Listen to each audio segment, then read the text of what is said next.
Добро утро, почитувани гледачи. Добре ни дојдовте и во денешното ново издание на емисијата Фактор здравје. Утрово во Фактор здравје имаме гостинка фармацевт и затоа нема да дадам некој посебен вовед, нема да зборувам за што конкретно ќе дадеме осврт, бидејќи ќе опфатиме многу работи. Кога имаме фармацевт во студиото, оставаме простор и вие да си го поставите вашето прашање за сите дилеми кои што ги имате околу вашата терапија, дополнителната суплементација, правилното менаџирање и употреба на терапијата, но ќе опфатиме еден психолошки момент како да го надминеме стравот или стигмата во некој размер од примањето на терапијата која што е долгорочна, долготрајна, некогаш и до крајот на животот. Добро утро велам за Билјана Божиновска, магистер фармацевт, менаџер на Аптеки ДНА Анифарм во Капитол Мол и Населбах Ром. Добро утро, добре ни дојде. Си ја продолжуваме заедничката соработка и убаво е кога од време на време имаме фармацевт во студио за да излеземе во пресрет на сите прашања кои што ги имаат гледачите. Така е, благодарам секогаш за поканата и секогаш велам дека фармацевтот како најдостапен здравствен работник едноставно има ширина во своето знаење и она што мора да умее да правилно ја управува терапијата кај пациентите, правилно да ги советува и секако велам дека сме последна алка во здравствениот систем, каде што токму нашето знаење треба да го искористиме за доброто на пациентите. Секоја правилна препорака значи и успешен третман на болеста. Така, и како пациенти, колку и да ги знаеме работите, веќе да сме се информирале околу терапијата, секогаш имаме дополнително некое прашање кое што ни е потребно да го упатиме дали до матичниот лекар или до фармацевтот, бидејќи сте ни најдостапните, најблиските и најлесно можеме да дојдеме до вас. Така, ние и се радуваме како фармацевти на прашањата заради тоа што секогаш ги даваме основните насоки за терапија, меѓутоа сите оние стигми и стравови кои што многу често пациентите ги имаат, ги охрабруваме преку мали ситни работи, доволно една добра топла насмевка да пациентот се охрабри да го постави своето прашање, затоа што секогаш успешната терапија пред се ги враќа пациентите повторно во нашите аптеки. Секогаш велам се додека не ги прифатиме западноевропските стандарди, а тоа значи и матична аптека и матичен фармацевт, каде што ќе имаме уште поголема контрола во терапијата и третманот на болестите, верувајте дека добрата енергија и правилната комуникација на нас како фармацевти е она што пациентите повторно ги враќа во нашите аптеки. На секој поставено прашање треба да следува соодветен правилен одговор,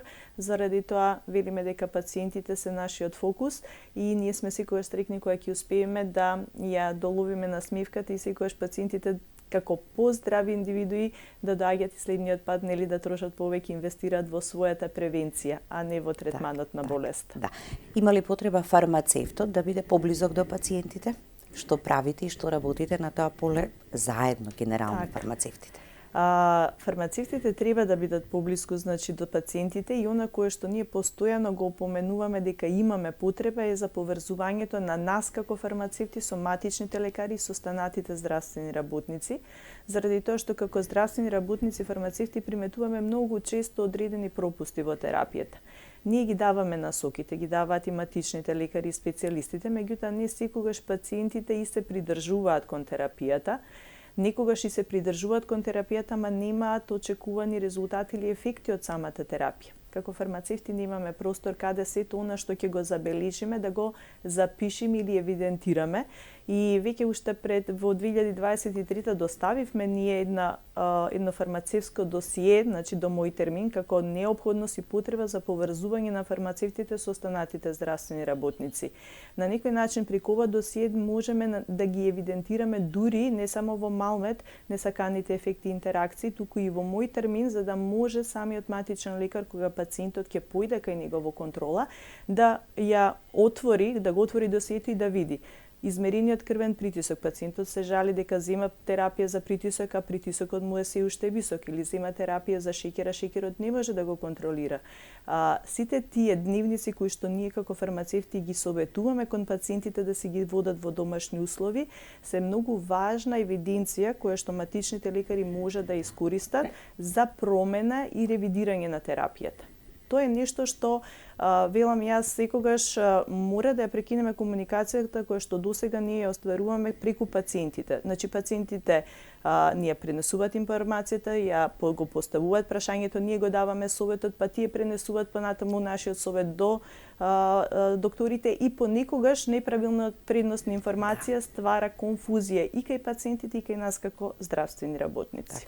Потребен е поголем слух и од институциите и од системот, така за сето ова што го имате како потреба и сакате да го направите за доброто на пациентите. Секако, ние постојано преку Сдруженијето на приватни аптеки зборуваме дека фармацевтот за жал се уште не е препознаен во институциите и не дека е само оној позади пултот кој што само ни го издава лекот, така? Воопшто не има колеги фармацевти кои што со полна енергија и љубов си ја работат својата професија и дефинитивно имаме желба да направиме огромна промени, да помогнеме во овој здравствен систем. Пред се ако мислиме за доброто на нашите пациенти.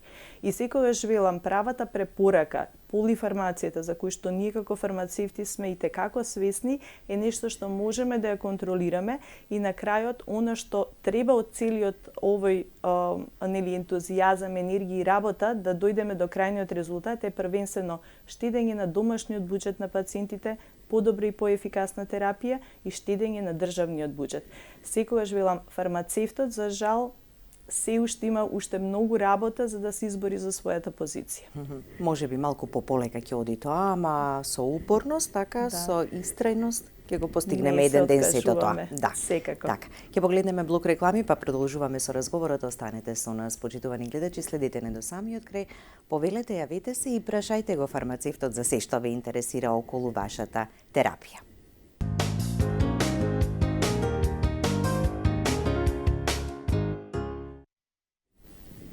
И пред да продолжиме со разговорот со магистер фармацевт Билјана Божиновска, менаџер на аптеки ДНА Анифарм во Капитол Мол и населба Хром, веднаш го вклучуваме и првиот гледач. Добро утро, повелете. Добро утро. Ве слушаме. Вака, сега јас едно друго прашање, па ќе се поврзам со ова тема. Добро. Во последното гостување, што ви беше истата гостинка, почитуваната фармацевт, имате многу интересна тема. Јас вртев, не можев да ве добијам, па во врска со тоа ќе поставам едно прашање. Може слободно, повелете. Имаше како повеќе лекарства си делуваат еден со друг и долгогодишната употреба. Еве јас ќе ве прашам, ако се користи многу долго, имавме ние таков пример, во блиската фамилија, како се користи многу долго време кафетинот. И тоа не по едно, две, може и по 3-4 во денот апчина. Какво влијание тоа има врз црниот дроб и панкреасот ме интересира, кои непожелни несакани ефекти може да се јават. Организмот влијат. Но исто така и за шенженот, кој што го спомнавте, како додаток на храната. Исто, долготрајна употреба, пак мене ми се чини без прекин не би требало, па какви негативни последици врз организмот и тоа влијае. Да. Па исто да речеме и овие седативи за смирување, лексилиум. Исто долготројна употреба, еве таквиот човек сите овие три работи ги користеше долго тројно време. Така, да. Во вашето јавување и прашање опфативте многу работи кои што треба за денес ова утро да зборуваме, а дополнително треба да прашаме уште нешто. Мислев да прашам дали пациентот кој што земал кафетин имал проблем со притисок, низок, висок притисок или не. Добро, пациентот се исклучи, меѓутоа секако ќе дадеме одговор. Кафетинот е лек кој што се користи за болка. Кога болката е присутна, значи мора да се открие причината зошто таа се јавува, се додека го третираме симптомот, а не ја третираме причината, имаме грешка во терапијата. Кафетинот е одличен аналгетик, лексилиумот е лек исто за смирување, кој што не смее да имаме долготрајна употреба, доколку не ја знаеме конкретната причина зашто истиот ни е потребен. И секогаш велам дека лексилиумот е лек кој што го препишува исклучиво лекар. специјалист или матичен лекар, и тука мора состојбата здравствена да ја водат лекарите, заради тоа што многу долгата употреба на самиот лексилиум доаѓа до еден вид на заситување на телото. Ако претходно делувала 1,5 милиграм доза, го постигнувала ефектот со текот на годините или месеците, значи 3-6 милиграми и веќе се намалува ефектот, што значи толеранцијата кон лекот се зголемува, а да не зборуваме за сите останати несакани ефекти. Ние секогаш велиме основната тема е дека лекот не би бил лек и не би делувал доколку нема некои несакани ефекти. Едни од најчестите несакани ефекти, без разлика дали е кафетинот, во кој што нема само кофеин, парацетамол, значи е комбинација од повеќе лекови, сите тие се метаболираат во црниот дроб. Истиот тој метаболизам се случува и кај лексилиумот, што е во групата на бензодиазепини, односно лекови кои што делуваат на смирувањето, и тука имаме метаболирање во црниот дроб. Пациентите многу често знаат да внесуваат и алкохол, некои умерено, а некои неумерено. Па тука имаме можност повторно за контраиндикации или интеракции помеѓу алкохолот и лексилиумот, што значи дека да го потенцираат своето делување, а уште поштетно делуваат на црниот дроб. И кога сите овие работи ги земеме заедно со комбинацијата на женшенот, значи има ефект, значи природен препарат, и тука е прашањето колку долго смее да се користи. Има, зависно од типот на женшен, јачината која што е на активна компонента, имаме оптимално користење од 2-3, некои до 6 месеци, меѓутоа секој производител точно декларира која доза дневна треба да се земе, и многу често велиме, мораме да имаме индивидуален пристап. Кај секој пациент, не само лековите, туку и додатоците на исхрана делуваат различно. И тука мораме да го следиме пациентот пред се и како фармацевти кои што сме препорачале одреден додаток во исхрана, меѓутоа и како матични лекари доколку препораката доаѓа од нив. Имаме ситуации каде што толеранција како што се создава спрема лексилиумот се создава и спрема женшинот. Ефикасноста на додатокот во исхрана можеби е многу максимален во првите 2-3 месеци, а потоа ефектот опаѓа. Тука повторно мораме да, препорачаме да можеби подобро е да се направи пауза од препаратот, во тој период да се земе можеби друга суплементација или друг додаток во исхрана, и секогаш велиме дека додатоците се препорачуваат зависно од здравствената состојба на пациентите.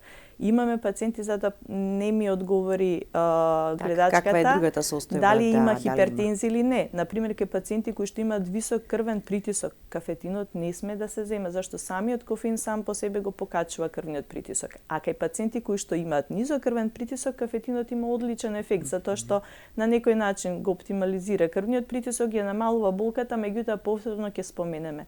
Третманот на симптомот, без да се одреди причината, значи овозможува да одредена здравствена состојба која што можеме да ја препознаеме, диагностицираме во акутна состојба, да премине во хронично заболување кое што понатаму носи своји компликации. Да. Но како и да е, самата гледачка што се јави забележила, 5 кафетини во денот се премногу. Секако се премногу, па и ако тоа секојдневно, па долг период да се, значи не треба за се нешто што ќе почувствуваме дека не ни е добро, одма да посегнеме некој поаналгин, така најчесто се тие два спомнуваните и користените, така? За жал, значи имаме хронична употреба и многу често велам некоја зависност како што се јавува спрема лековите за смирување, се јавува и зависност и потреба и со лековите за третманот на болка. Меѓутоа телото и тука има толеранција, затоа што ако претходно еден кафетин ни делувал и имал ефект во последните 6 до 8 часа, значи тоа време се намалува и луѓето сметаат дека ќе зголемам дозата, ќе земам повеќе без да не размислуваат за несаканите ефекти. Ама тука и психолошкиот момент, ако се напијам од таблетата, од апчето, така ќе ми помине, а од друга страна некој страф од лекови таблети, па не ги применуваат. Имаме уште двајца гледачи, да ги слушнеме и нивните прашања. Добро утро, повелете. Добро утро. Поздрав до Августинката и до вас. Ви благодариме. И празници нек се. Сакам имам едно прашање, мислим дека она е компонентна да ме одговори. Имам многу долго време проблем со Ишерихолис бактеријата. Ишерихе, добре. И сега тоа неколку, можеби 5-6 години, дајат ми антибиотика, немам некој немам некој фајда, немам подобрување. Имам примерно типиронал. Добре. На примат до 2 недели, на 12 сата по едно апче, нема ефект. Сега матичниот ми препиша вие се други на COVID полоид. И тие за инфекција се. И сега простатата не ми е голема, али имам проблеми со бактеријата. Сакам да ми каже докторката, господјата, на кој начин да ми помогне, што да примам, да се малку да имам вред, защото ноќно време секој 10 пати стануваше тоа. Добра. Така, ви благодариме за јавувањето и ве веднаш ќе слушнете. Вака, пациентот спомнува Ешерихија коли е многу честа бактерија, таа е и нормален жител на нашите уринарни патишта, меѓутоа многу често кога паѓа имунолошкиот одговор на телото и нејзиниот титар се зголемува, предизвикува вакви чести уринарни инфекции.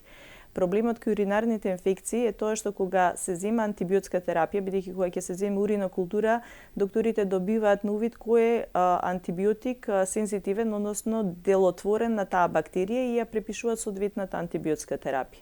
Антибиотската терапија, значи, трае различно. Значи, ке пациентите најмалку понекогаш 10 до 14 дена знае да се препише, кога е мала уринарна инфекција и до 5 дена, меѓутоа специфично е дека овие уринарни инфекции што симптомите во почетокот многу брзо исчезнуваат и пациентите сметаат дека со 2 до 3 дена терапија тие го исчистили уринарниот тракт, немаат повеќе симптоми и ја прекинуваат терапијата. Она што е многу важно ке пациентите да бидат истрени во терапијата и после завршувањето на антибиотската терапија да се земе одреден природен, можеби и уроантисептик. Ние имаме препарати кои што содржат во својот состав деманоза, значи кои што не дозволуваат остатокот резидуа на Ешерихија коли кој што останало во мочниот меур да се прилепува и да направи реинфекции.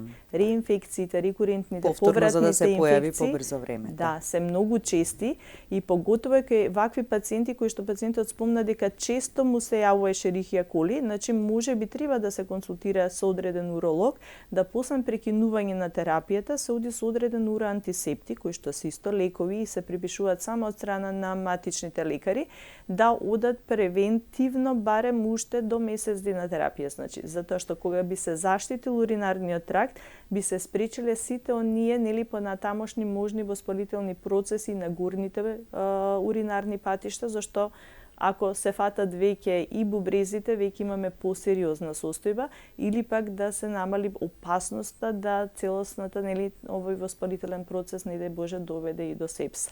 Затоа велам, пациентите мора да се придржуваат кон должината на терапија кога станува збор за Ешерихија коли, по прекинувањето доколку нема препис на уроантисептик како заштитна терапија малку подолг период, да се земе деманоз или некој природен препарат кој што ќе ја заврши таа работа. Веќе може така дополнително да се вклучат. Може и тука се фармацевтите, значи оние кои што може да препорачаат одредена суплементација или природен препарат и повторно велам консултацијата, пренесувањето на информациите кај нас фармацевтите е нешто кое што ќе даде правилна насока и охрабрување на пациентите дека не се ни први ни последни. Ние сме виделе многу често такви клинички случаи и слики каде што пациентите се бурат со години со Ешерихија коли, али најчесто е заради неправилната употреба на антибиотици на кои што постојано, значи опоменуваме дека мора да се придржуваат кон терапијата, а уште повеќе никако сами да превземаат, значи ми останали уште 5-6 таблетки, ќе се почнам на своја рака, зашто минатиот пат знам дека за 2-3 дена симптомите ми исчезна.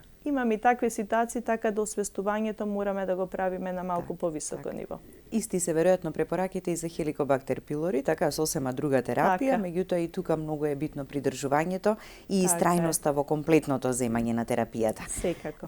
Да го слушнеме и следниот гледач. Добро утро, повелете. Добро утро, дали сте на линија? И дали се слушаме? Ајде, ќе почекаме да ми јават од режијата. Да, ве слушаме, повелете. Јас сум на линија? Вие сте, да.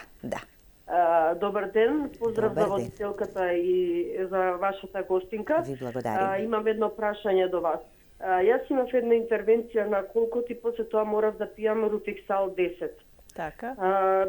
Бидејќи ми беа многу високи дедимерите. Добре.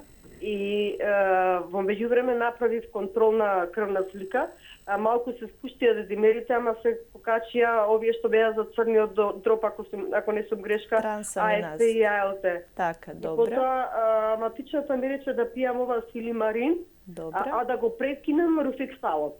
И почнав со силимаринот и повторно се направи крвна слика.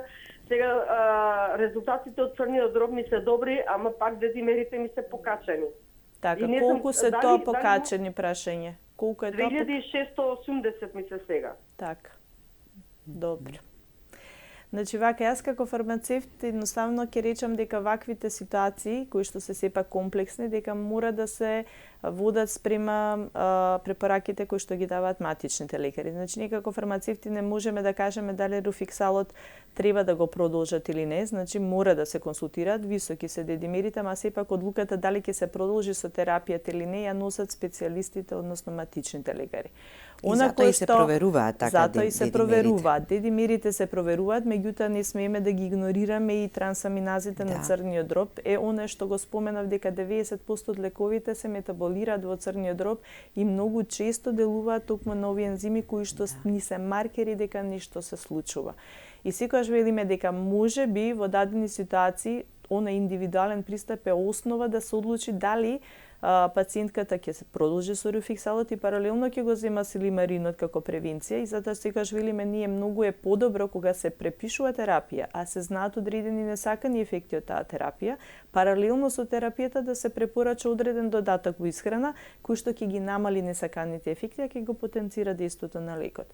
И таква синергија во третманот ни дава комфортна зона. Значи, пациентите се чувствуваат сигурни и на некој начин имаме ефективност во третманот. Така, силимаринот, но и други, така, кои што во својот состав така ја силимарин, артичока, значи тоа се хепатопротективи кои што временски колку време треба да се користат кај луѓе кои што веќе ги имаат покачени или замастен црн дроб? Повторно имаме различна ситуација. Имаме минимум барем 3 месеци континуирана употреба, а кај некои одиме и до 6 месеци и година дина, зависно од висината на трансаминазите. Исто како што имаме и различна дозирање на овие препарати што ги намалуваат дедимерите, па и тука имаме различни дози и различна должина на терапија. Пак ќе речам, значи, пациентите мора да ги прават редовните контроли, а крвната слика е она која што нас ни дава смерница дали ќе се зголеми, намали дозата, дали ќе се дововеде додаток во исхрана некој. Битно е да оној додаток во исхрана кој што го одбрала пациентката очигледно е ефективен кога успеала трансаминазите да ги намали. Може би ако треба да се продолжи терапијата за дедимерите, паралелно оди и со силимаринот. Ама да не е денеска пиеме по 3 дена, повторно ќе се напиеме па по 5 дена или забораваме, значи истрајност така и редовност во терапијата. Уште едно јавување. Добро утро и за вас, повелете. Добро утро. Ве слушаме, повелете. Поздрав до водителката и гостинката. Ви благодариме. Имам јас едно прашање. Увин чај, колку е корисен и што помага на урилните канали? Така. Добро, ви благодариме за јавувањето. Ќе погледнеме блок реклами и веднаш ќе го слушнете советот и препораката за вашето прашање. Останете со нас.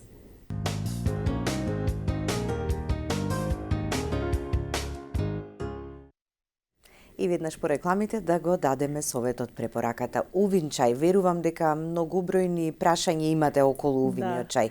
Колку, зошто, како, дали да се комбинира со нешто друго или не? Увиниот чај е исто природен уроантисептик и дефинитивно кога пациентите ќе се јават првите симптоми, секогаш ние како фармацевти препорачуваме да се пие увин чај барем литро и пол до 2, зависно колку здравствената состојба на пациентот му овозможува да внесува толкава количина на течност, заради тоа што од една страна делуваат самите комбинација на билки уроантисептично, спречуваат да се лепат и наталажуваат бактерии, а истовремено со честото мокрење имаме често празнење на мочниот мејур, поради што секогаш препораките мора да следат дека пациентите мора докрај да се измокруваат. Резидуалната урина која што многу често останува во мочниот меор е таа која што е одлична подлога за развој на бактериите. И секогаш велиме, после откако имате чувство за дека сте го испразниле мочниот меор, останете уште 10 секунди, секогаш ќе осетите дека има уште нешто резидуално, значи остаток кој што треба да се испразни. Ура антисептик, увин чај можеме секогаш велиме колку побрзо, толку подобро, се додека пациентот не добие нели соодветна антибиотска терапија, доколку има потреба истата нели да се прима. Сега никогаш титарот на Ешерихија коли не е многу висок, па многу често и самите лекари се одлучуваат да пробаат со увинчај со некои природни препарати, да не се оди веднаш на антибиотска терапија.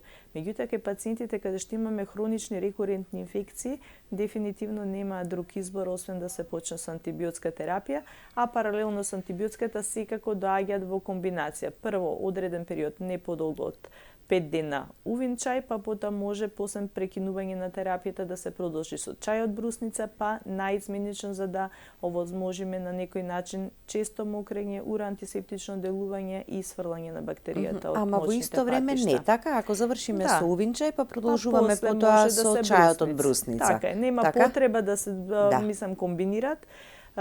Според некои одредени научни студии, значи е доволно да се зема еден ура антисептик кој што ќе се приме доволно долго време. Меѓутоа не и премногу, така да сепак велиме кога станува збор за додатоците во исхрана, па дури тие не се така нели безопасни, мора паметно да ги комбинираме затоа што неправилната употреба нема да даде соодветни ефекти. Затоа си го поставуваме и како прашање дали суплементите и додатоците во исхраната можат со терапијата хронична која што ја примаме, бидејќи има хронични терапии за хронични заболувања кои што ги пиете доживотно. Психолошкиот момент, ајде малку да го обработиме. Стравот кај некои пациенти, така, па не почнуваат од страв дека ако почнат сега со таква терапија, ќе треба цел живот. Меѓутоа, некои заболувања неминовно го бараат. Така.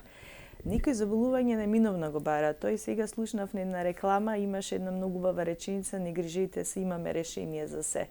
Значи, оној момент не грижете се, има решение, во сигурни раце сте, матичниот лекар ви ја препишал соодветната терапија, ние како фармацевти ќе ви кажеме како таа терапија да ја примате, тука сме за вас, постоиме за вас. Ако имате некакви прашања или некакви дилеми, слободно обратите се до вашиот фармацевт, ќе ги решиме сите. Значи, тоа се малку мали ситни чекори насоки кои што го охрабруваат пациентот и знаат дека позади оваа препорака стојат здравствени работници кои што ќе го следат пациентот, ќе индивидуално ќе ја прилагодат терапијата во комуникација помеѓу нас како фармацевти и матичните лекари, значи ќе видиме што е тоа оптимално и најдобро за нашиот пациент. Така добро згрижениот пациент, верувајте дека ќе биде доволно охрабрен без страв, дека терапијата е за негово добро, дека доколку ја користи па и доживотно, значи ние сега имаме векот на живот е многу зголемен токму благодарение на навремена дијагностика и правилна употреба на терапијата. И секогаш велам, кога на фармацевтите ќе им се остави мал простор, бидејќи ние поминуваме голем број едукации за да нашите колеги она што го работат професионално, се остави простор и време и во превенција и во третман на болестите, верувајте дека ќе можеме многу повеќе да направиме. И сите оние финанси кои што ќе ги заштедиме во домашниот буџет, меѓутоа и на фондот, рефлективно очекуваме дека фармацевтот ќе биде препознаен и дека ќе биде награден за се она кое што нерезервно го дава како свое знаење, како своја услуга кон пациентите.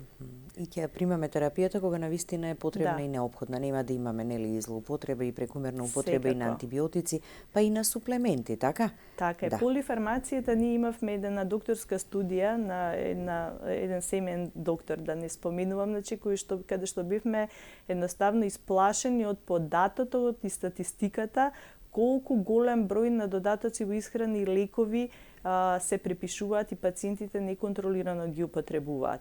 Во еден стар систем, кој што докторката добро го објасни, каде што е точно ревидирана целата терапија, што пациентот зема, зошто ги зема, кои се резултатите од крвната слика и ефектите од терапијата, се исклучени скоро, кај најголем дел од нив и до 60% од терапијата. Значи имаме една оптимализација на третманот, каде што пациентот првенствено има добра адхеренца, односно може редовно да ја прима. Рачуните да треба еден пациент од 70-80 години да земе 10 таблетки во текот на денот. Дали е тоа возможно?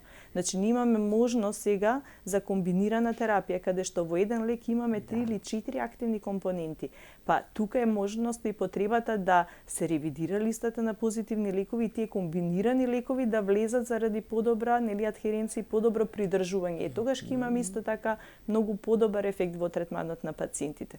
И секогаш велам, се додека гласно размислуваме, гласно ги изложуваме проблемите и мислиме за доброто на пациентите, зашто пациенти сме и ние, и нашите родители, и нашите деца, и сите сме како засегнати, затоа што само здравата индивидуа е спремна за работа, значи е спремна да креира убави дела, сметам дека можеме многу повеќе. Така, што ако заборавиме да се напиеме навечер или наутро од редовната терапија, колку време можеме да почекаме или да одложиме за да го примиме лекот? Така. Сега зависно повторно од индикацијата, значи имаме моменти каде што пациентот нели ќе заборави, секогаш велите ако сте ја заборавиле терапијата, колку можете побрзо земете терапијата, меѓутоа никогаш не ја дуплирајте во текот на денот. Заради тоа што по одредени лекови, значи овозможуваат да се пролонгира, значи не се конкретно врзани дека морам секој ден во 7 сато да го испијам лекот за масноти. Меѓутоа денес сум го заборавила не во 7, ќе го испијам во 9, меѓутоа не смеам да ја пропуштам дозата. Така да секогаш велиме дека препораките на ваквите пропуштени дози во точно одредено време треба да се земат во најбрз можен рок, меѓутоа да не дојде до дуплирање на дозата во текот на 24 часа, затоа што секој лек има различно време на елиминација од организмот, а ефективноста на еден лек или една терапија се јавува кога ние ќе довозможиме да во крвта или во така наречена плазма концентрација тој лек доведе во доволна концентрација за да го пројави своето делување. И сега ако имаме акутна терапија, тоа е на пример една антибиотска терапија, велиме се земат антибиотикот на 12 часа и тука времето ни е итекако битно. Меѓутоа ако сме ја пропуштиле, ако пропуштиме кај антибиотикот, како? Повторно треба да се земе, значи, истиот тој антибиотик за да не падне плазма концентрацијата, на пример се зема во 8 часот сабајле и во 8 часот навечер. Вечерта сме заборавиле во 8 часот ќе ја земеме во 10, ама утринската доза нека биде во 10 часот наутро. Аха, како ќе поместиме, така продолжуваме и понатаму. Така продолжуваме и понатаму. Тоа е тоа. Така, да. На самиот крај сме, во само една минута. Пролетните алергии, сезонските се соочуваат со ваков проблем многу голем дел од популацијата. Која ќе биде препораката и советот? Секако... За оние кои што претходно заборавиле, предходниот еден месец барем наназад да си го подготват организмот за поспремно да ги дочекаат алергиите.